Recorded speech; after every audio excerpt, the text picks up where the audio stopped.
Ah, the Wild West, a new frontier and a place for opportunity. Unfortunately, the Chevy Impala hasn't been invented yet, and horses stink. What am I gonna do? All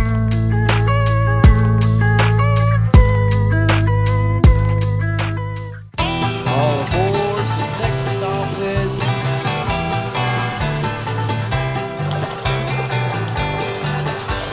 We have a right to life, liberty, the pursuit of happiness. Shut up.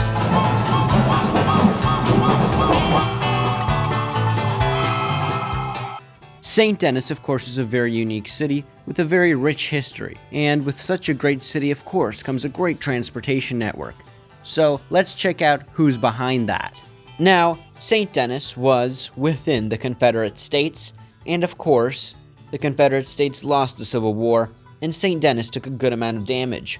Well, that's where Leviticus Cornwall comes in and rebuilds the city, including its tram network. So, who is Leviticus Cornwall? Now, he is quite a wealthy man, who even has his own private yacht. He is a railroad magnate, a sugar baron, and generally a pretty greedy and unpleasant guy who's also very arrogant. But he does have lots of money, and he owns lots of businesses. Here are the businesses he's involved in: the Jameson Mining and Coal Company, the Southern and Eastern Railway, the Cornwall City Railway Company, the Cornwall Company Freight Yard, and Cornwall Kerosene and Tar. As you can see, he's quite a baller. Since today we'll be talking about the trams, let's look into the Cornwall City Railway, the company which operates the trams.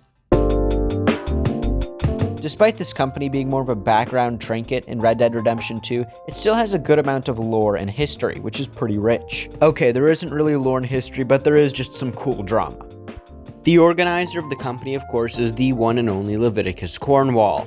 He started the company in 1893 with an intent to make money and provide transportation to the city. And then 7 years later, in 1899, he died.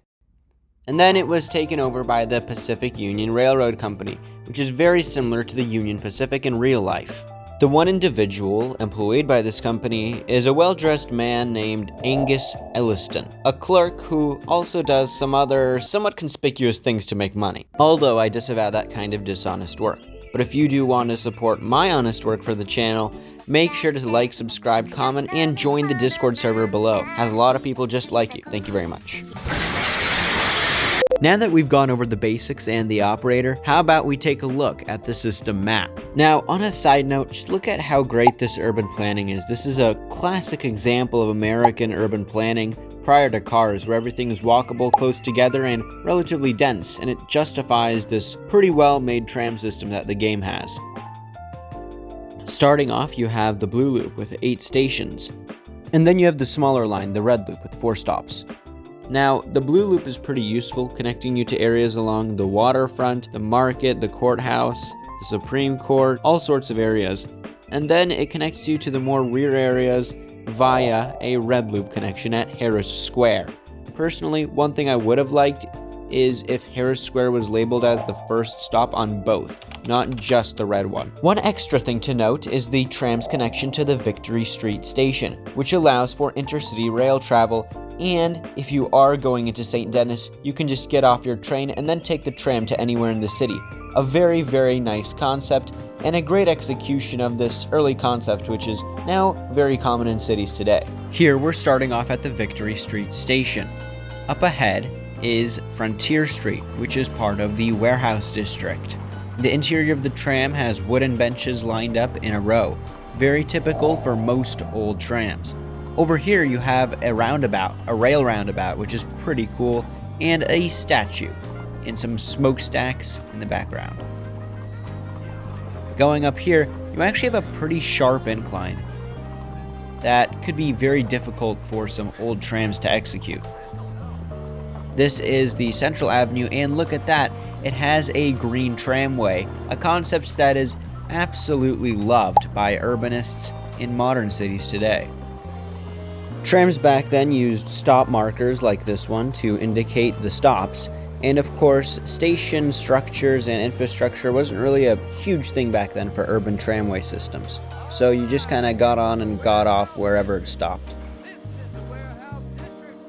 One thing I greatly appreciate about Red Dead Redemption 2 is how impressive its world building is. You can just see stone by stone how well the streets are laid out, from the buggies to the buildings and everything else. It's not just a map.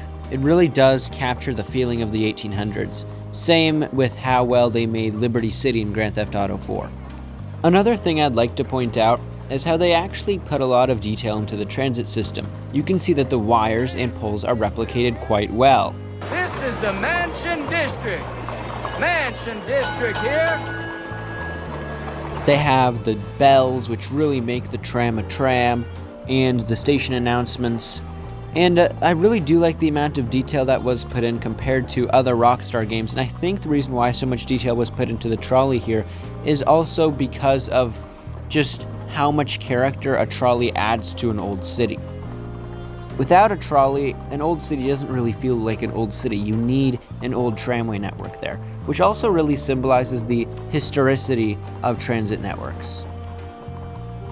Another detail you'll notice is actual urban planning concepts, such as crossings integrated, which were thought out quite well, and you even have a shelter here with shade and a bench. This is a part of the blue line loop, which is the bigger line, and we will transfer over to the red loop soon. How about we just take a quick look around? You can see the storefronts and the fonts are nailed absolutely perfectly with the aesthetic, and you can see the same thing with the trolley and the signage. I also appreciate the accurate window sizes and the old pantographs.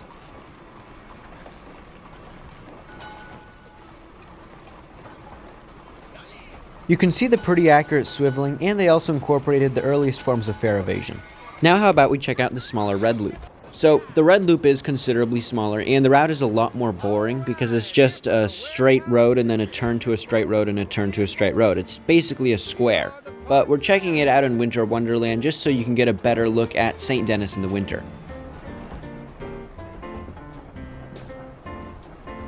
So here you turn left. But the thing is that the stop spacing is so incredibly short that you just think you're stopped for no reason. You'll just see here really soon that the tram just stops and it's like a 100-yard stop spacing. I don't know about that personally. I'd be very annoyed if I was a rider of this system, but to each their own. After the stop, you continue onwards through the grassy tram alley, which isn't so grassy anymore, it's more so snowy. But you do get a good look at just how well Rockstar details the seasons. You can see the trails, the leaves falling off, and all the rest, including just the textures and the snow kicking up. They really do convey the feelings of seasons and the feelings of cities well. That is a very consistent pattern you do see in Rockstar games. For example, when putting this video together, I did notice the Hestia Street detailing. When you turn here, you look onto Hestia Street, and you can see that the sloped street results in less snow because of snow melting and or running down, creating water, and of course vanishing the snow. You can see it really well done here. This is something I was really impressed with and that I didn't notice until I just looked a bit harder and I noticed, I asked questions as to why there wasn't snow and I kind of came to the conclusion. So very, very good detailing from Rockstar. RDR2 is honestly just such a work of art, and this trolley system just shows how much effort they put into these small things that really add a character to the game. And one last thing, how about we take a look at the liveries of the trolleys, before and after the Cornwall Railway.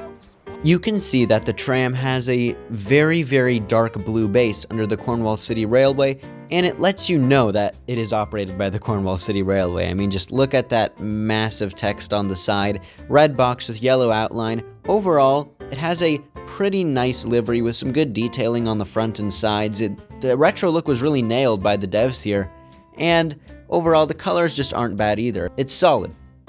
The Pacific Union Railroad just had the mentality of if it ain't broke, don't fix it, because it's the exact same tram, probably the exact same one that was rolling around in Cornwall's time, and it's repainted, but looks like it kept the same navy blue scheme, and they just added some detailing and City of St. Denis Pacific Union Railroad to the side, but it looks really nice. I do really love the gold and red accents on the side and front with the navy blue paint.